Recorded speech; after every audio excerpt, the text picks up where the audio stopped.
Welcome back, guys. In previous video we saw the introduction part of Java.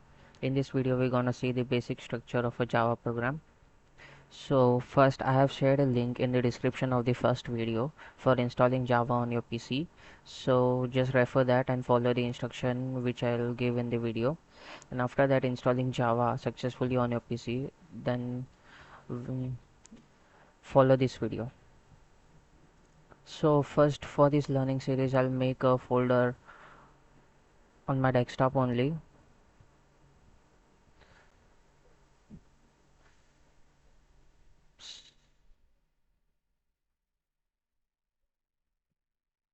So on my desktop I'll make a folder here for our throughout series. I'll just name it Java Programming.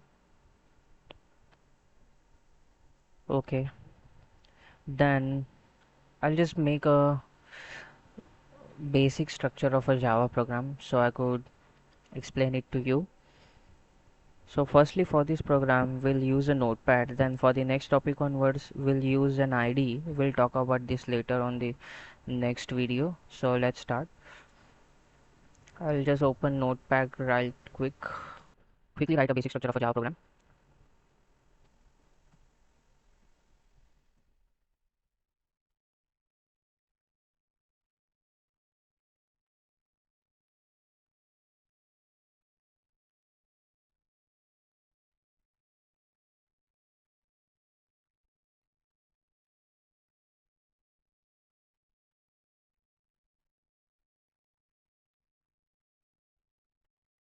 Yeah, so I have written this basic program to print a line where we'll print a line, welcome, please subscribe and hit like.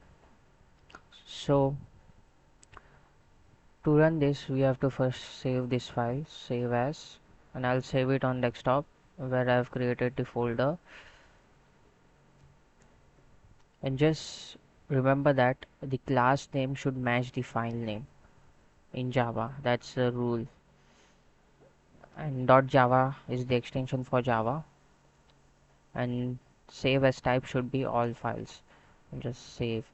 And to run this from notepad, so we'll go in cmd, just copy the path where we have saved the file,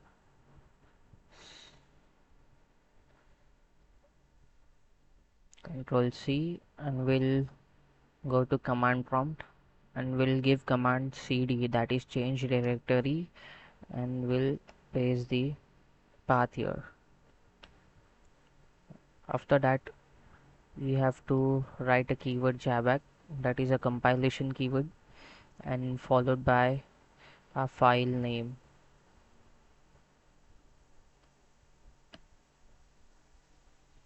Yeah, if you get this prompt, then it's successfully compiled, and if there could be any error it will show here.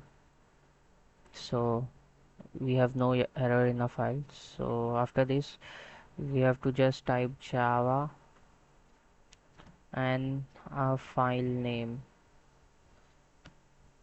Yeah, so the program works successfully, welcome, please subscribe and hit the like, has print successfully on the screen.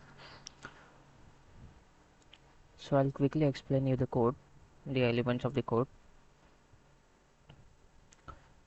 Ignore the public keyword for now, but for your kind information it is called access specifier.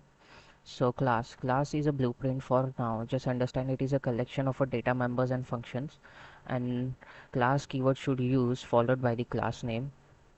A class should always start with uppercase letter, that is a capital letter, and every line of code that runs in Java must be inside a class. So Java is a case sensitive, by the way, means my class and my class, these both will be a different type of class. So you should be aware of the case sensitivity property of Java. And as I told you before, the class name should match with the file name, or otherwise it will give you a compilation error. And don't forget that the extension for Java program is .java. After that, main method is required. You will see it in every Java program. Every line of code inside the main method is executed in the program. For now, just remember that every Java program has a class name which must match with the file name, and every program must contain a main method. Without main, it will not work. Yeah. And this curly braces marks the beginning and end of a block of code. Like this class starts here and it will end here, and this main method starts from here and it ends here. So system is a built-in Java class that contains useful member such as out. Out means output, it gives output. And println is a method short for print line.